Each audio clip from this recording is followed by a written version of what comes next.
Hi, everybody. Here we are again with another podcast, and this time we have a hustling engineer with us, the Hemant Pandey. So many of you have seen him writing some great articles. He is a senior SWE or senior software engineer at Meta, and I'm so excited to have you, Hemant, and thank you so much for joining. Thanks for organizing this and having me, Sitesh. Hello, everyone. This is Hemant, as Sitesh mentioned, and yeah, I think we can start a conversation. I'm really excited. I've been following Sitesh as well on LinkedIn, and very excited for his new venture in which he talks to people, engineering people. Awesome. So yeah, that's fun because I love talking to new people, getting new perspective. But sometimes it's better to watch it than a freaking Netflix episode, right? So That's true. I That's true. You can just play when you're driving, or just yeah, yeah, do it yeah. in those times. Yeah. So I always had this idea like a couple of years ago that I want to do some kind of podcast. I was thinking, should I do it audio only, video only? Then I realized I love watching video only podcasts, like not video only, obviously audio with. Yeah. So, but with video, I think you get to see that emotions, you get to see that facial expression, so that somehow connects a little bit better. Yeah. That's true. So I agree. cool. Uh, so let's introduce yourself a little bit more so that we talk about a little bit of nuances apart from Meta. What you do and how do you shape your days and stuff like that. Cool. So, hi everyone. This is Hemant. I'm currently working as a senior software engineer at Meta. I've been in Meta for almost 3 years now. I joined like at 2021 when there was a lot of hiring going on. So it was fun times, fun tech times.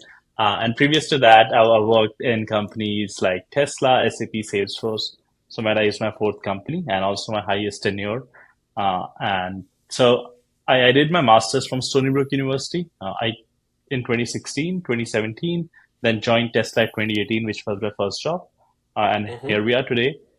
Before my master's, I was in New Delhi, born, raised, did my undergrad from IP University there, and I was very confused what to do next. I had some campus placement offers from the college, not very exciting, but I just wanted to figure out what to do next. Again, like I think in India, two of the like most sought after options are either go for MBA, give CAT exam, or go to MS.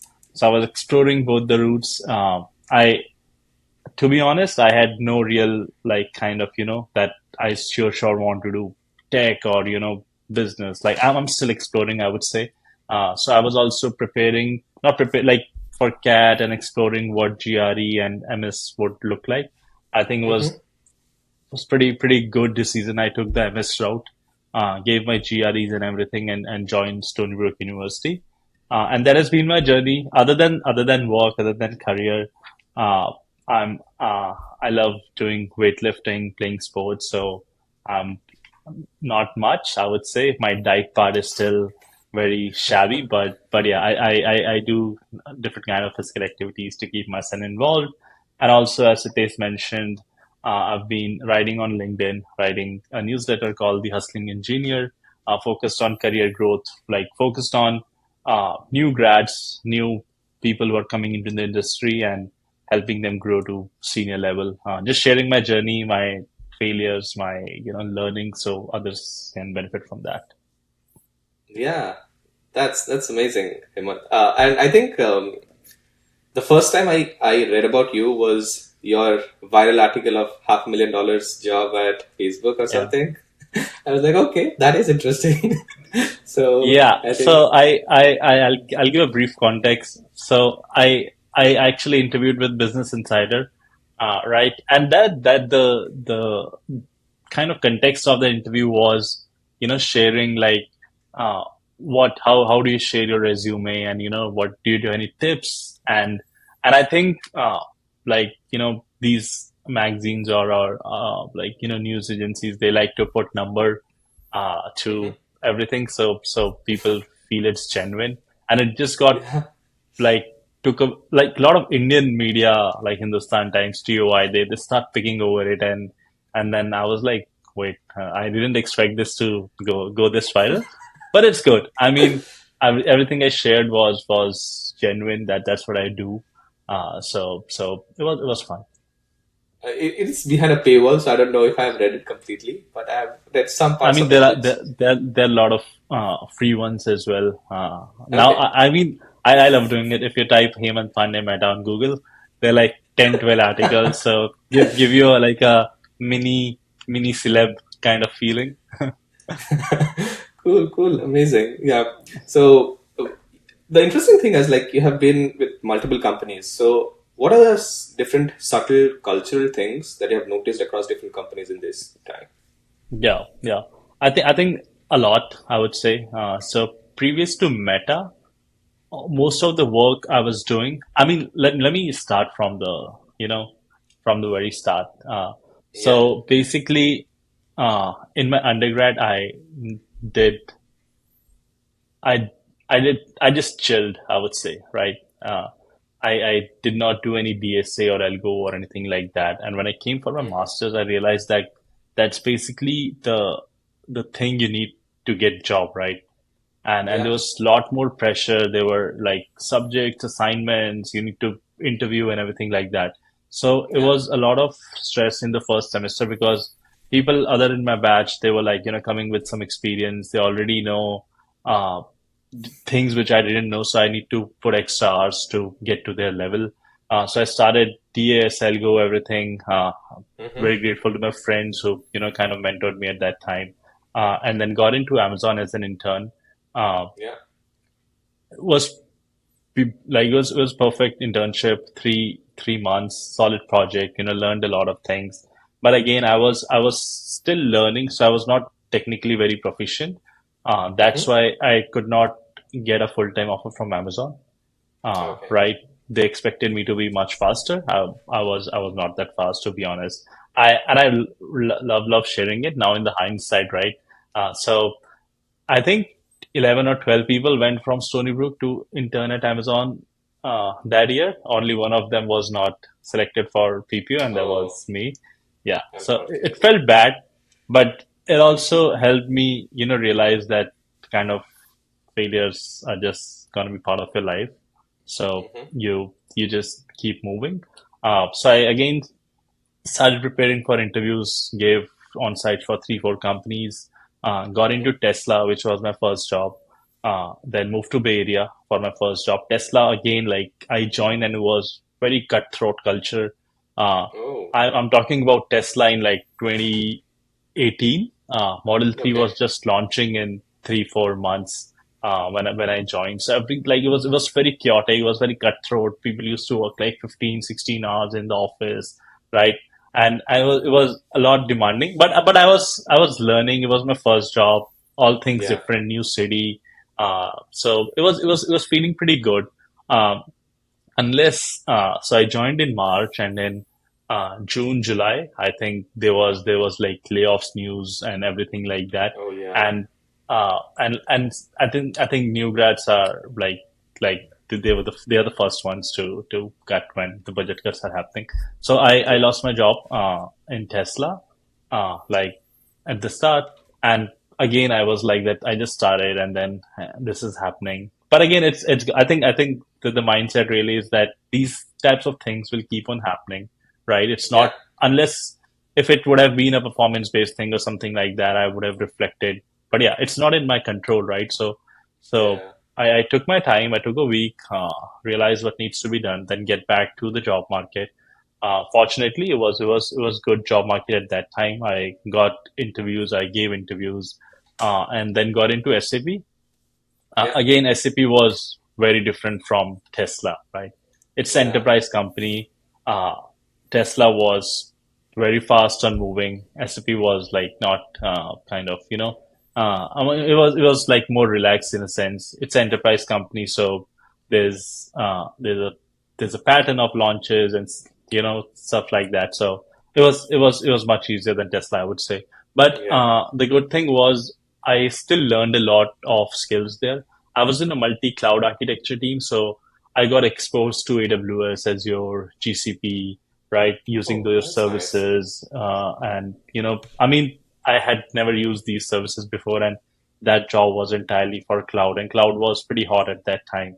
So learned a lot of things. Also, I think SAP is a brilliant company. When if you want to grow as a like if you want to grow your soft skills, because they push you to be in those presentations, attend conferences, and all those kind of things. They have a heavy learning budget for every employee. So yeah, kind of utilize that. I think I spent like 1.5 years there. The pay still was not, you know, what my friends at Google and Facebook were getting, but was grateful still have a job after the layoff. So I started interviewing after my one year at SAP. Gave some interviews.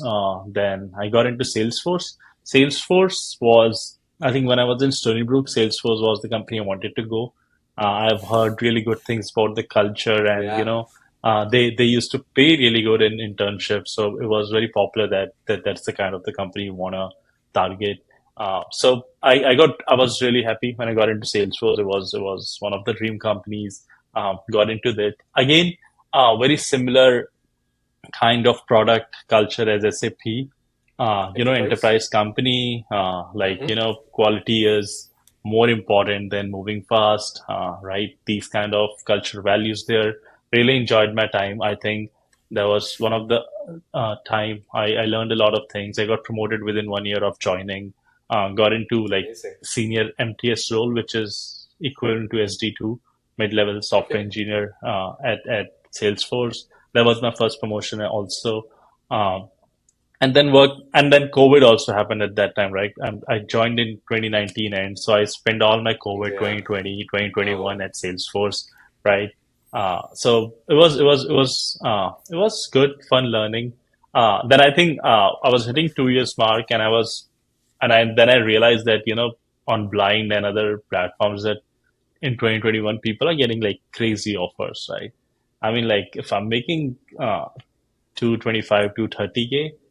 I was seeing offers with my years of experience like 400K, and I was like, I mean, this could really accelerate my financial goals, and I can get financial freedom much easy. So I started interviewing again, uh, and that really was a good market. I think I've shared on newsletter as well. I got like 5 offers.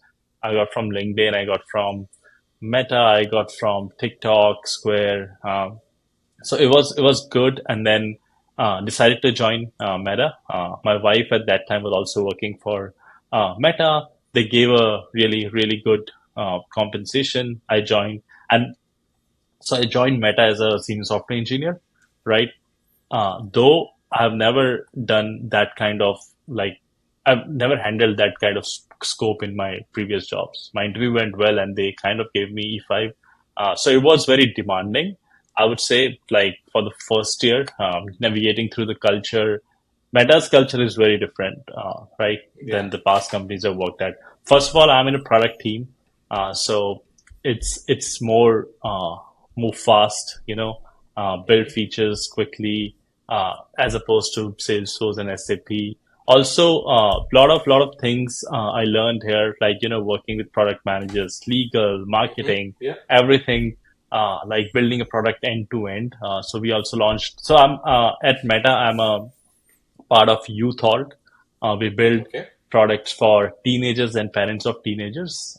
So, Oh, to amazing. make sure that the mental well-being of teenagers are not impacted with Meta products.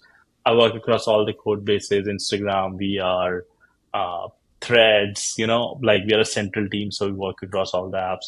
Uh, so it was really fun. I mean, working with, entire product team, launching a 0 to 1 product, monitoring the product, growing the product. So I've been in all stages of the product development now at Meta. So learned a very different kind of skill sets here. I mean, leading projects, delivering projects, delegating, mentoring engineers. I mean, I've been here now 3 years as a senior, so it's been like going good so far. Uh, but yeah, that's pretty much. I would say like Meta's culture and Tesla's culture. Kind of, I won't say similar, but still there are some similarities, because both of them are, like producing products which are directly being used by end user. Uh, Hmm. SAP Salesforce was more enterprise, so they have a very similar culture, which is very different from what I'm doing at Meta currently. Cool. Very interesting. I think very happy for you that you got recent lot of offers and decided to join in Meta. So I think huge congratulations on that, first of all. Yeah. So when did you decide to start your newsletter? Can you talk about that a little bit? Yeah. So I mean, I started writing on LinkedIn, I would say like a year back, right? And it was, so I used to write like very casually, right? I mean, like one post every month, maybe what I'm thinking or going through. So I think I remember I wrote a post called about purchase power parity, Yeah. because I just for context, I always knew I wanted to settle in India, right? When I moved to US, I knew that like one day I'll be going back and will be doing or settling in India, right? So I was just writing that. I think I remember I wrote that 100K in US. If you're making 100K in US, the lifestyle is very comparable to what you're making at, let's say, 25, 30 lakhs in India, right? Yeah. And there were a lot of diverse opinions on that post. People started picking for, against. Well, at points, I was also engaging with the comments, and that post got like I think 600K, 700K impressions on LinkedIn. Got me Oh. like, yeah, 800, 900K followers in a day, and I was like, wait, is that? And I started, liking that. First of all, it's good. People are validating, liking your content. Second, I was getting a lot of comments. I was talking to a lot of folks, right? New folks, hearing their perspective. I was like, this is a good platform for networking as well as building a Yeah. community kind of thing. So then I started being more consistent because I had a lot of things to tell. It's just not I was keeping them to myself, right?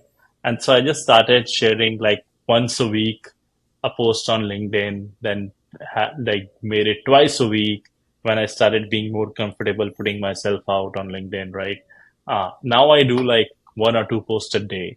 So so you Amazing. learn by doing, and then I think like last year, August, September, I was seeing a lot of smart, talented young folks, Jordan, Raviraj, and Gregor, and I was following them on LinkedIn definitely. And then I saw that they started a newsletter, right? And then I did not know what the benefit of newsletter is. I mean, you're writing on LinkedIn, people are seeing it, right? It's good. So I remember I talked to a lot of Ryan, Raviraj, Jordan. That Hmm. what benefit are you getting from this newsletter? You can still share the same content on LinkedIn and reach your audience, right? And then they realize that that LinkedIn algorithm is not controlled by you, right? In the newsletter, you are Wow. actually building a community. You have the list of emails. You can directly talk to your audience, right? You can directly hear the feedback. LinkedIn is like it's pretty much like you might have worked 2 days on that post, uh, very high quality, but it still might not picked up by algorithm, and it like no one is 100%. reading it, and that's no benefit if no one is reading it. Newsletter, pretty consistent. It gets delivered in the email of the person. They have already consented to be your audience. They are receiving the letter, so there's a high probability they'll open and read it. And can they know the person? They trust you. That's why they have signed up.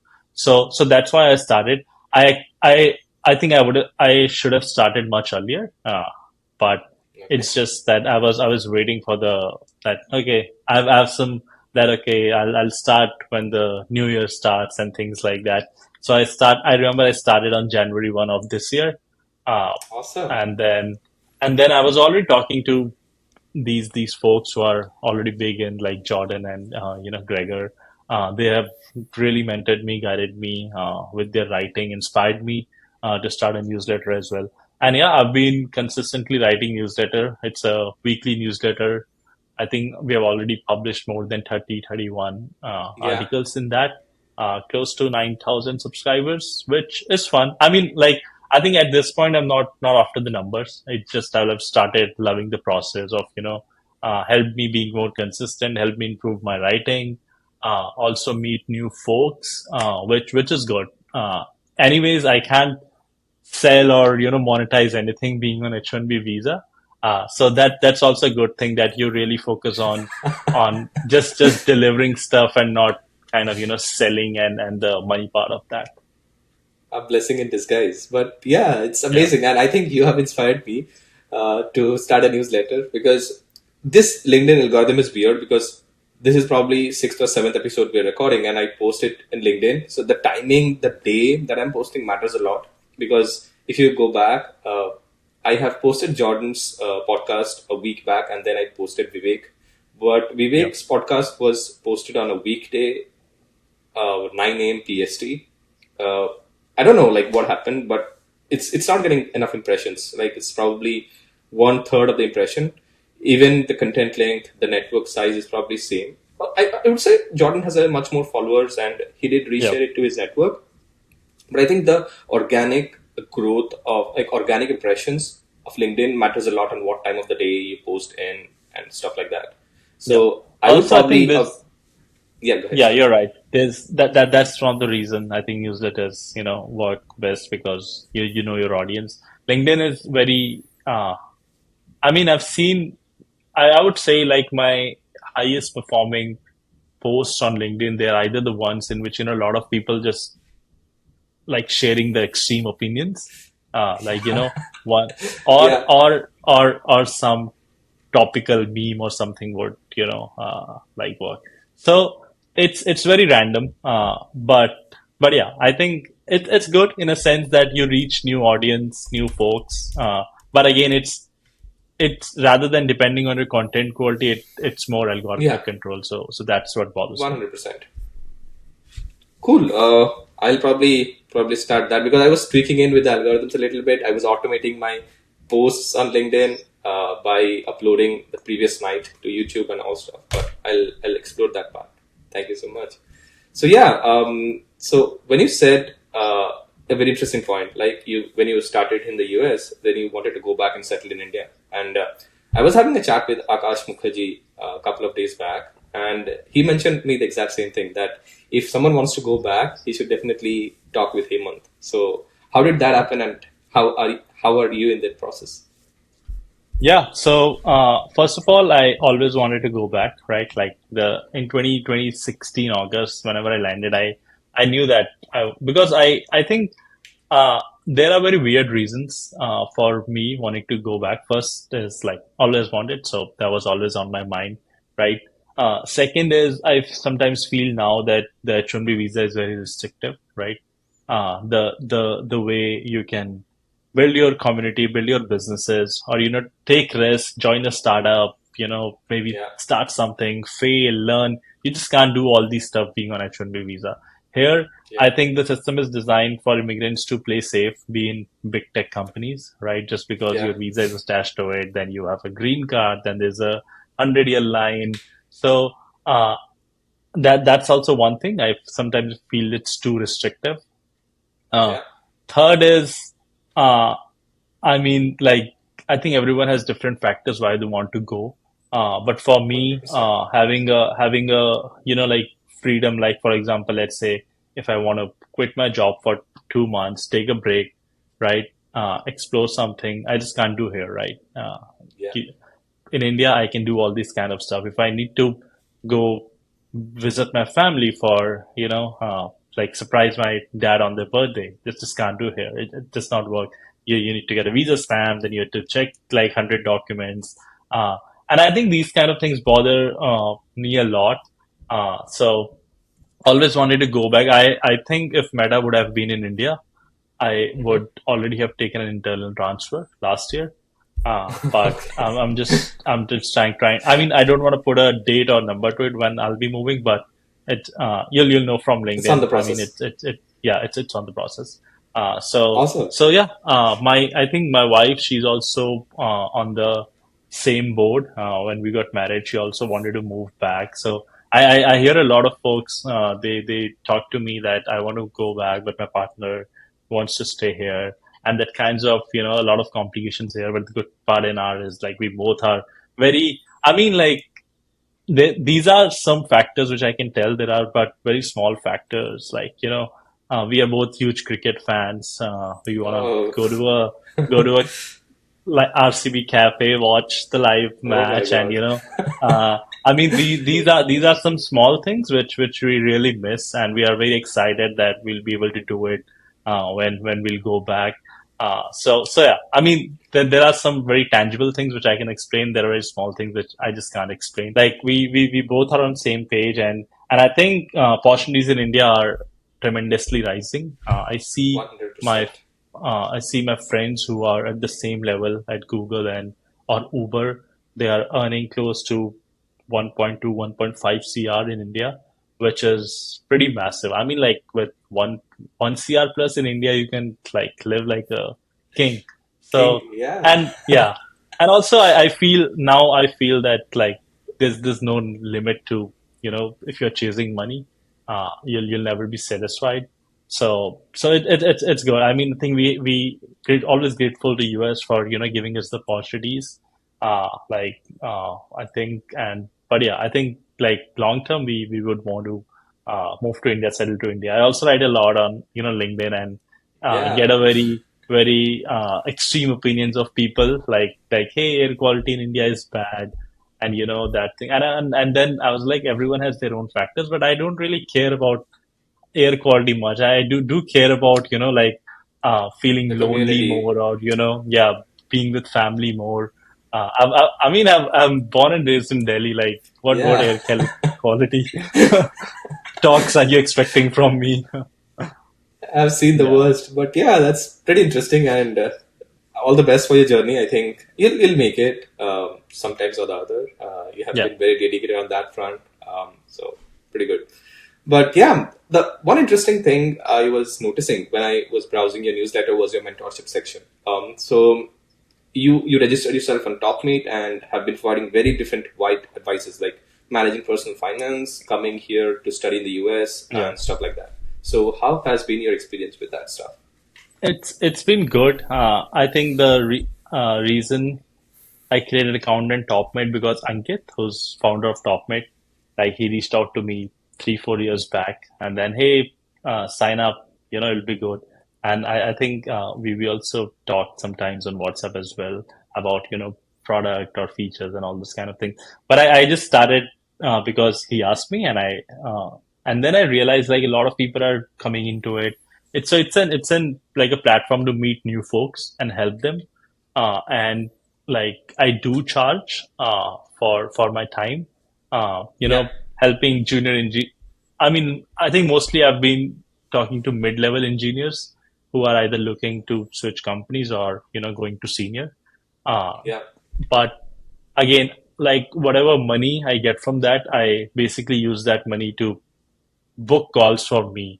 I talk to a Oh, lot of people, interesting. and I pay them for digital product or for like, hey, how to like content creation works, or like maybe a lot of folks are on AI that hey, new AI tools are coming which can improve your productivity.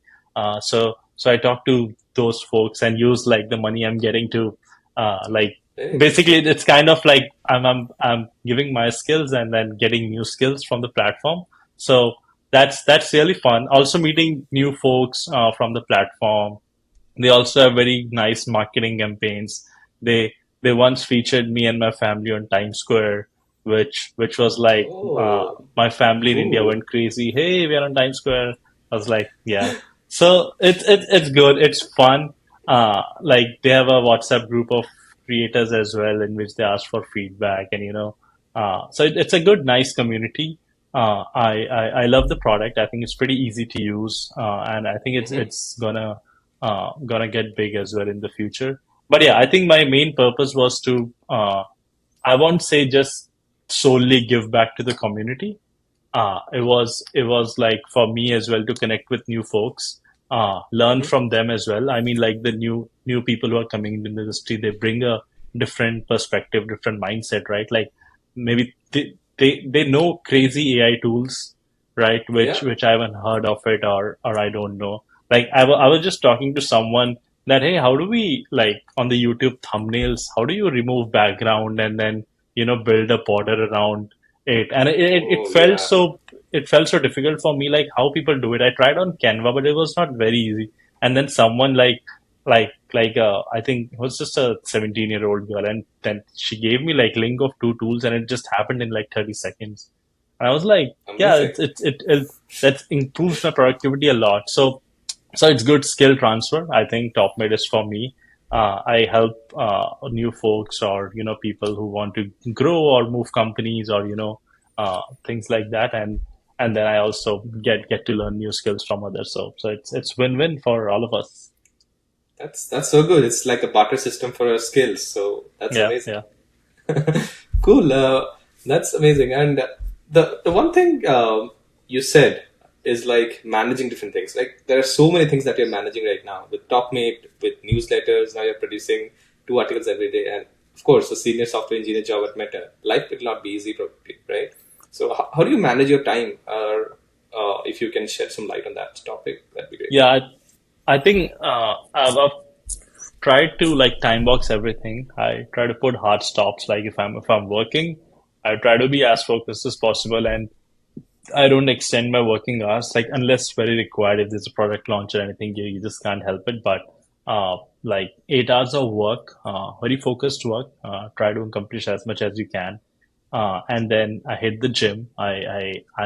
If I miss my gym and like on a particular day, I feel really bad while sleeping. So I make sure that I hit the gym for an hour, do focus work as much as possible.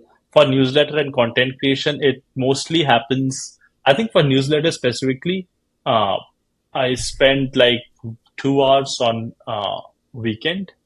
Like for example, one of my newsletter will go out tomorrow. So tomorrow for the Mm-hmm. next newsletter, I'll spend like 2 hours.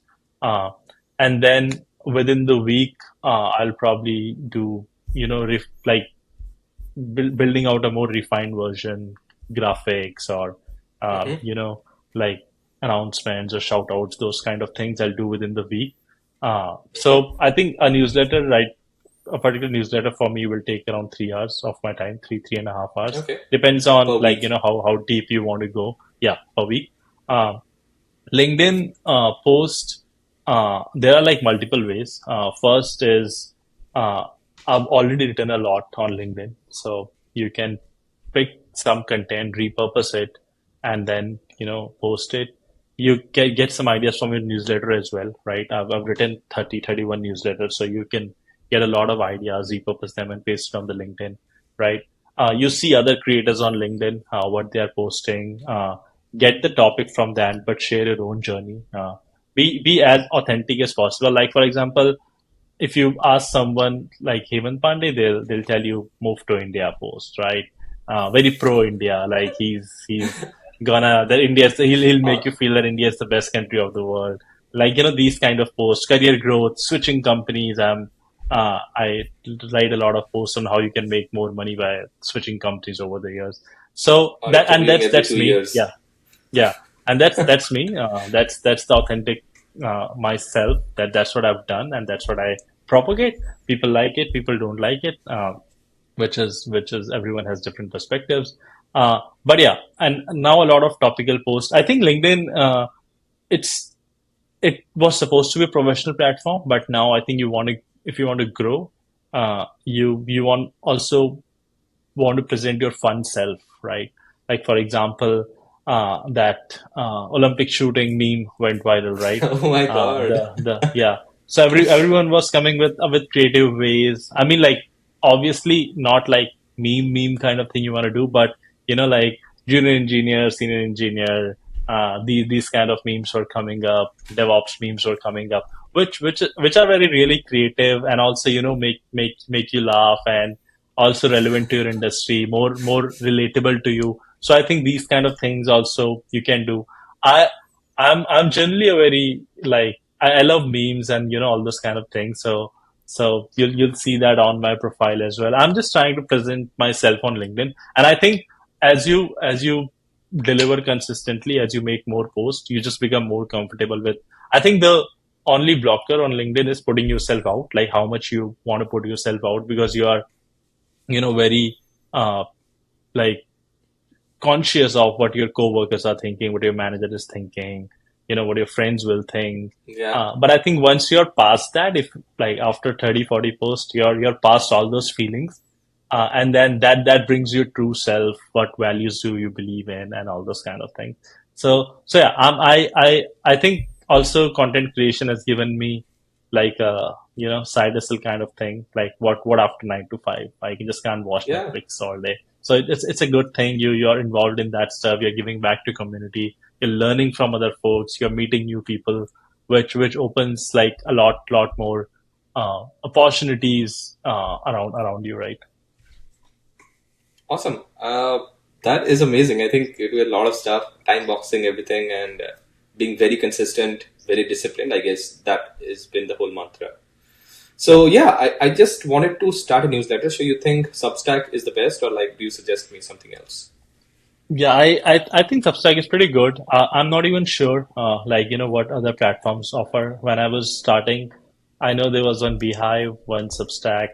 I There's a Medium as well. I used to write like when I was in 2018, 2019. You'll see 6 or 7 of my Medium Yeah. blogs, but again, I was not very consistent. I To be really honest, I was really inspired by Jordan Cutler.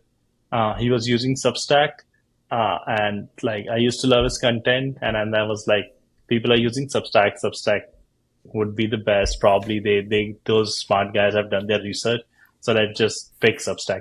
And I think Substack has like what I know now is Substack has those recommendation feature, or like network Oh, kind of features which will, and okay. their algorithm will promote you. Like for example, if Jordan likes one of my newsletter, it throws it on the feed of like the followers, and it Okay. basically creates a more wider reach for you, which I Hmm. think is not there in other platforms. Like don't quote me, but yeah, that's what I feel. I think so. You can grow much faster on Substack as well. Okay. I like the I like the interface. I like the Substacks content view. I have Yeah, an yeah, it's account. pretty good. I was kind of posting a weird the things I learned TIL a couple of years, like not couple of years. It was in 2021 when I was doing masters. Whenever I was encountering something like, oh, this is interesting. One day, a professor said to me that if you see the traffic lights, especially the left turn ones, you cannot see them on the right side, right? If you're on the right lane, Yeah. you cannot see it sometimes. So that was pretty curious. I was like, how they're using it. The professor told that it's a Mm. 1965 research that they're using some kind of mirrors to reflect that in one direction. So if you're in other lane, you won't be able to see it. I was like, okay, that is something pretty interesting. Interesting. I mean, there is like so much on Substack. Like people write such interesting articles. If you have time, it's one of the great platform to spend your time on.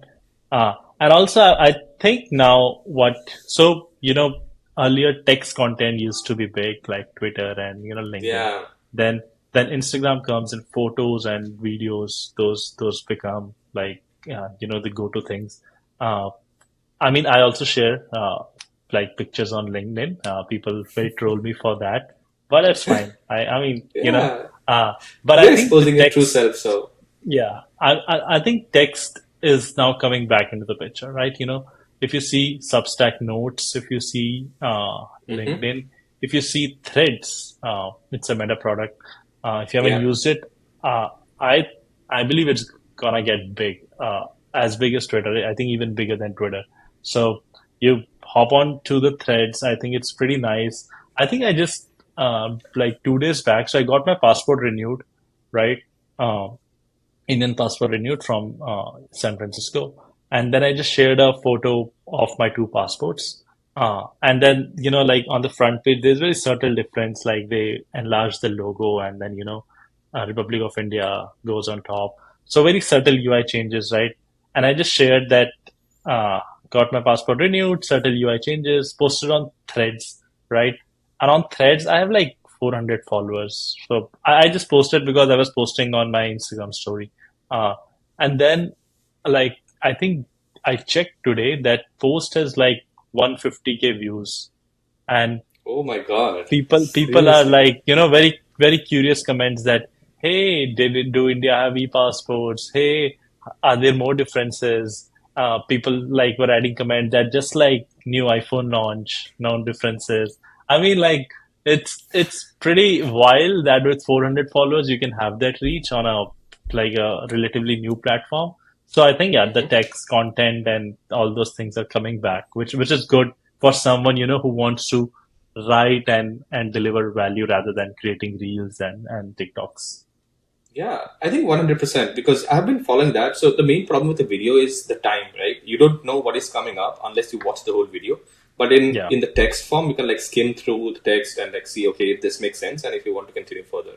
And that's there true. has been a lot of focus. If you think about all the senior engineers, they focus more about writing. They have like shittiest UI on a Yeah, blog, like Paul Graham, like YC, the H Combinator yeah, yeah. News, Y Hacker Combinator. news. Yeah, Hacker News, sorry, yeah. yeah. Hacker This news. is Yeah, like probably the basic yeah, UI, yeah, and the yeah, content is top notch. I think we are yeah. always slowly growing there. So yeah, that was amazing and all. Okay, so coming back to your tech careers, you have worked with fantastic companies starting from SAP, then Salesforce, your dream company, and then finally at Meta. So what do you recommend to junior engineers who want to grow? Like couple of advices. I know, sorry, you have a lot of contents around this, like how to grow, how to be. But if I want to take out a couple of Yeah. points after that, what do you recommend? I think first is like don't always be proactive. Don't get into a comfort zone. Always be learning new things. There's a lot of things are changing every year, right? I started with Java. I haven't used Java in at my workplace at least in the last 5 years, right? Like Gen AI is coming, all these things are coming. You don't need to just like get onto the train instantly. Let that, hey, llamas are coming, let me read about llama. But you still should have, basic knowledge of what's going on in tech. So always be Hmm. proactive. If you feel that your skills are stagnating, either in a company or in a team, I would say switch team or switch companies, right? That's the best way to keep yourself updating. Also, treat your. I think I talk about this a lot, but treat the career like a marathon, not a sprint. Uh, I mean, you can. You don't need to just start with Google or otherwise you'll be a not a successful software engineer. Whatever opportunity you're getting, be a tier B company, tier C company, start with it, learn skills, and then later move on, like to big tech or startup, whatever your goal is, right? I mean, if you're thinking of a career, it's gonna be 20-year or 30-year career. So like if you have like one or two bad moves or anything like that, it won't happen long term. So yeah, so take your chances. And the third one is, I think, be prepared for failures. I think if you get failure early in your life, that's that's probably the best thing, right? Uh, I did not get Amazon internship, did not get into Tesla, which so I got two good failures early in life, which kind of prepared me that that these kind of things will keep on happening, especially if you have a career in tech. Now, like if a layoff strikes me, I won't be very surprised, right? uh, Yeah. that because I've already seen it, I've already seen my friends, I've already seen people going through it. So it won't bother me much and I can just get back and move on to the next thing. I know some people who gets very anxious and hearing these kind of news. I think it's because they haven't like faced failure like in their life. Uh, but yeah, be prepared for that.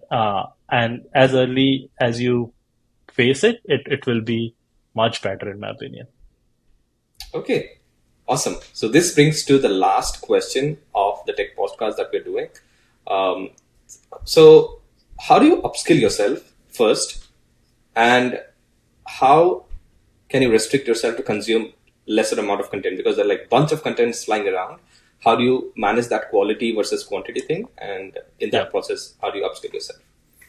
So I I think my first probably the biggest source is newsletters, right? Okay. And also don't just read a single like if I keep reading about career growth all day, I'll probably be bored, be burnt out, right? And I don't want to do that. So I try to read about different things, career growth in tech, which one thing I resonate with. Business, like how people are running business, or what industries are Mm-hmm. growing. For example, the WTF podcast by Nikhil Kamath. It's pretty good. Amazing. Like different industries going in India. What's and like he also asked question like noob. I mean, he knows stuff, but he asked for his audience. That I really like. So different, like I consume different kind of contents. Newsletter is my biggest source, and then second one would be YouTube podcast. YouTube podcast, Mm-hmm. good that I can listen to it while I'm Driving. weightlifting. I can listen to it while I'm driving to work. So you can get time there. Then I tried to read books, but I think I'm not a very book kind of person. So I just read books when on a flight, or like when there is no digital access to me. But Connectivity. I have a Blinkist premium subscription. So that's an app basically which summarizes the book summaries to you, learnings and all this kind of thing. So like whatever I feel interesting, I hear the summary, and if I really love this summary and I realize that there's something to read there, then I'll buy the book and read. But yeah, newsletters and podcasts are my top sources. Uh, Other than that, I think you'll. I mean, because I write a lot of content, I need to consume as well, Oh just to yeah. get more ideas and to connect with creators. So I spend a lot of time on LinkedIn, Substack, all those kind of things as well, which are I think one of the ways you can upskill as well. But yeah, newsletter, podcast. I mean, there's so much content available on internet now, so you can just It's spend fun. hours. Yeah, it's too much. So but I think one hack which I mentioned is like don't consume the same kind of content every day for a longer amount of time. That'll make you bored and burnt out. uh, Career growth, business, content creation, fitness podcast I hear a lot.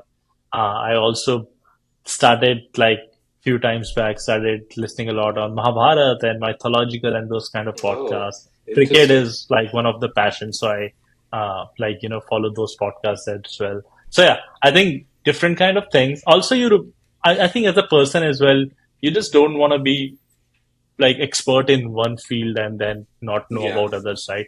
If I'm meeting you, if you're very good in tech and career growth in tech, learn know everything, know every AI tool, but then like that's the only thing I can talk to you about, right? So it's Yeah. good. I love people talking about stocks, business, tech creation, mythology, sports. I mean, yeah, it's more of like you're also developing your personality, learning new things, which I really like. The proper T guy or proper the polymath, what people Yeah, say yeah, now. yeah, yeah, yeah. I mean, be likable, be a fun person. I think my goal in life is to be a fun person people would like to hang out with. And Awesome. and other things will naturally come if people even in your company, in your team, if you're the person people like to work with, people like to hang out with, you'll see that those people generally are they are the ones who succeed the most in life as well. Yeah, that was a great chat, Hemant, and it was really awesome that I had opportunity to chat with you. I don't know, I wanted to have a conversation with you, but you sent me a connection request. I was like, okay, things are done. So Yeah, thank you so much I for I, doing this. I I really yeah, loved it. I saw your post on Jordan Cutler. I saw that podcast as well, and then in the gym yesterday I saw the Vivek podcast as well. He's Oh, also thank like you. I'm a fan of his system design writing, and I'm guessing you had a podcast with Akash as well. So uh, Akash, yeah, Akash is already yeah, there, yeah, so I need to process the recording. yeah, yeah. So yeah, really excited. I think these all are like they've kind of inspired me in one way or another. So I love to hear their stories as well. And thanks for organizing all these, Sitesh. I think it's pretty good job you're doing, and I think like as many people as we can reach out and spread the message, that'll be good. Yeah, awesome. Thank you again, and have a nice rest of the day. You too. Have a great weekend, Sitesh. See ya. Bye. Thank you.